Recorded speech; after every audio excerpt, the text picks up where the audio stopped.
gadis ini. Saat istirahat tiba dia lari ke rumahnya, membersihkan kotoran ayah dan ibunya. Saat di kelas, guru menyuruhnya membaca sebuah tugas. Gadis itu terdiam dan tidak berkata apa-apa. Lalu gurunya menyuruh teman di sebelahnya untuk membacakannya. Tetapi, temannya melihat hanya dia belum menulis apapun, hanya judul. Semua orang di kelas mentertawakannya. Tetapi temannya menjelaskan keadaannya kepada gurunya.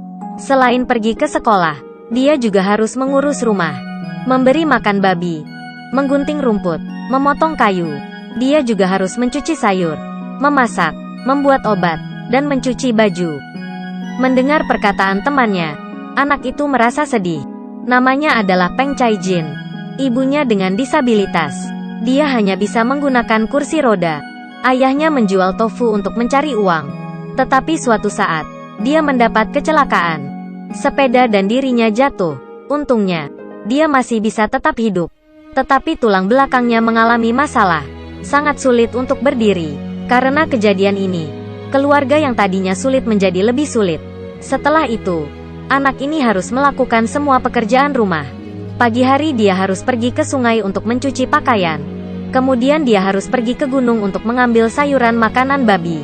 Dan meninggalkan makanan babi di depan pintu sekolahnya. Lari ke dalam sekolah tapi dia masih terlambat. Sehingga guru menghukumnya. Tetapi dia tidak bisa menjelaskan apa-apa. Setelah sekolah selesai, dia mengambil makanan babi dan berlari pulang ke rumah. Memasak untuk kedua orang tuanya. Ayahnya ingin memasak, tapi anak itu menolaknya. Tidak, saya bisa melakukannya ayah dan ibu. Sejak saat ini, saya akan memasak untuk kalian. Setelah menyiapkan makanan, dia memberi makan babi. Setelah semua itu, mereka menikmati makan malam bersama. Setelah selesai dengan pekerjaan rumah, dia mulai mengerjakan tugas. Tapi karena kelelahan, dia langsung tertidur dan lupa dengan tugas sekolahnya. Keesokan harinya, gurunya memberi dia peringatan. Saat istirahat sekolah, anak itu dengan segera berlari pulang ke rumah. Kemudian dengan cepat berlari kembali ke sekolah. Teman-temannya mengira dia berlatih lari. Jadi mereka ingin mempermainkannya dan ingin berlomba lari dengannya. Gadis itu tidak punya pilihan. Semangat Peng Caijin, semangat. Dia memenangkan pertandingan itu. Tapi sebenarnya alasan dia berlari pulang ke rumah untuk melakukan pekerjaan rumah dan membuat obat untuk mereka, memberikan ayah dan ibunya untuk diminum. Suatu hari, gadis itu membawa anyaman kayu ke rumah. Dia melihat ayahnya menyuntik dirinya sendiri. Jadi dia langsung menghentikannya. Ibunya berkata karena tidak banyak suster yang bisa membantu di klinik sekitar. Jadi mereka memberikannya kepada untuk menyuntik sendiri. Dia menangis dan berkata, "Ayah, jangan menyuntik sendiri."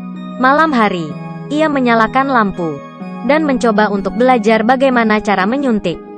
Dia menarik lengan bajunya, memberikan lengannya sedikit alkohol, dan menyuntikkan jarum ke lengannya. Meskipun dia sangat takut, tapi dia memberanikan diri. Tengah malam, ayahnya bangun dan tidak melihat anaknya. Dia membuka laci tapi tidak melihat obat.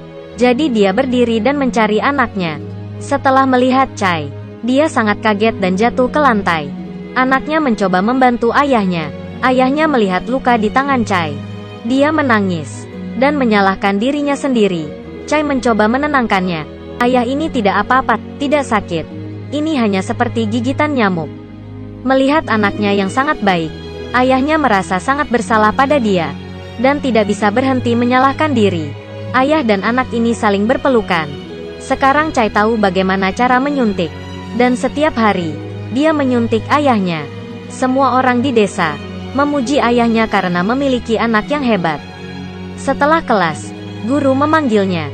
Dia meminta Chai untuk membayar 200 yuan untuk kegiatan sekolah. Chai hanya bisa menganggukkan kepala. Saat ia tiba di rumah, dia mendengar ayah dan ibunya berbicara. Uang mereka hampir habis, dan dia kembali melihat tagihan di tangannya. Dia memasukkan kembali ke kantong. Chai adalah seorang anak yang pandai, jadi dia merasa ini bukan saatnya untuk memberitahu orang tuanya. Keesokan harinya, ayahnya memberikan Chai 200 yuan dan menyuruhnya untuk membayar kegiatan sekolah. Tetapi ketika Chai tiba di gerbang sekolah, dia berhenti di sana. Dia tidak ingin menggunakan uang ini. Dia membalikan badannya dan pulang. Dia membawa cangkul dan pergi ke gunung. mencari akar tumbuhan untuk obat. Saat pulang sekolah, dia menyembunyikan akar tanaman itu, dan hanya membawa batang pohon ke dalam rumah, dan mulai memasak. Keesokan harinya, dia membawa akar obat ke pasar. Karena dia menggunakan waktunya untuk menjual obat, dia tidak bisa pergi ke sekolah selama 1 minggu. Jadi gurunya datang ke rumah Chai.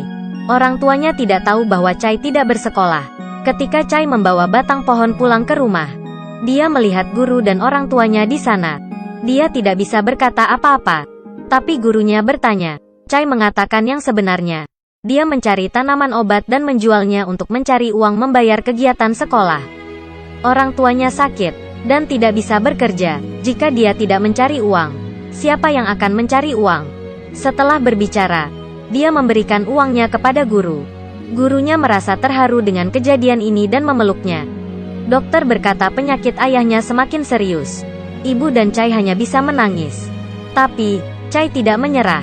Dia mengambil gendongan yang digunakan di masa lalu. Dan dia mengikat ayahnya. Dengan pertolongan ibunya, mereka berdua berusaha menariknya. Mereka melakukannya berkali-kali untuk melatih ayahnya. Meskipun sangat melelahkan tapi dia tidak berhenti. Teman-temannya setelah mengetahui kisahnya, mereka secara sukarela membantu Chai. Dan mereka bersama Chai membantu pekerjaan rumahnya. Mencuci pakaian, membersihkan rumah. Gurunya setelah mengetahui kondisi Chai, dia memberitahu seorang jurnalis. Teman Chai ketika mencari barang di rumahnya, dia menemukan sebuah gelang yang mirip dengan gelang yang Chai pakai. Jadi dia berkata pada ibunya. Setelah itu, ibunya menjadi kaget mendengar hal itu. Dia ingat beberapa tahun lalu, dia pernah memberikannya pada seorang anak perempuan. Dan menitipkan anaknya di kuil. Melihat gelang di tangan Chai, dia tahu bahwa Chai adalah anak yang ia tinggalkan. Jadi setelah mencari, dia menemukan rumah Chai. Dia berlutut di depan ayah dan ibu angkatnya, dan mengatakan kebenarannya. Ia ingin membawanya pulang. Jadi saat itu, dia menaruh Chai di kuil. Dan ayah ibu angkat menemukannya di sana. Mereka mengangkatnya seperti anaknya sendiri. Ibu Chai awalnya tidak setuju. Tidak mau anaknya dibawa pergi. Dan berkata pada wanita itu untuk pergi. Sebelum pergi, dia meninggalkan alamat rumahnya. Tetapi setelah memikirkan anaknya, mereka memutuskan untuk membawa Chai untuk pulang ke rumah ibu aslinya. Malam itu, ayahnya menulis sebuah surat. Dan istrinya membereskan pakaian Chai. Tapi dia tidak tahan ketika memegang pakaian Chai. Keesokan harinya, Chai mengikuti perkataan ayahnya. Dia membawa tas dan surat ke sebuah alamat. Dia tidak tahu bahwa ini adalah rumah temannya. Setelah ibu anak itu membaca surat, dia menangis terseduh dan memeluk Chai. Memberitahunya bahwa dia adalah ibu aslinya. Kemudian memberikan surat itu pada Chai. Saat Chai membaca surat, awalnya dia tidak menerima dan lari keluar. Ibunya mengantarnya pulang ke rumah. Saat tiba di rumah, dia menemukan bahwa rumahnya terkunci. Dia mencoba menemukan ayah dan ibunya. Tetangganya juga ikut membantu Chai. Akhirnya di tengah malam, mereka menemukan orang tuanya di gunung. Chai menangis dan berlutut pada ayah dan ibu angkatnya. Chai tidak mau pergi. Dia tidak ingin pergi kemanapun. Kalian membesarkan saya.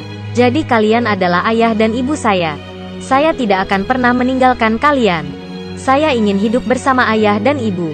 Karena gurunya yang memberi laporan pada jurnalis. Makin banyak orang yang tahu tentang Chai. Maka banyak orang datang membawa hadiah. Dan ada beberapa orang yang tinggal di luar negeri membantu keluarga K. Ini adalah kisah nyata Chai di Metro China. Ibu Chai memiliki disabilitas. Dan ayahnya mendapat kecelakaan sehingga tidak bisa bergerak. Jadi Chai membawa seluruh tugas keluarganya. Di punggung kecilnya, mencuci pakaian, memberi makan babi, membuat obat, membersihkan kotoran. Pada saat yang sama dia harus belajar. Dia sering kelelahan jadi tidak bisa menyelesaikan tugasnya. Tapi dia tidak pernah menyerah untuk hidup. Mencintai kedua orang tuanya membuat banyak orang terharu. Kita dapat belajar dari kisahnya. Jika kamu juga merasa tersentuh dengan film ini, sampai jumpa.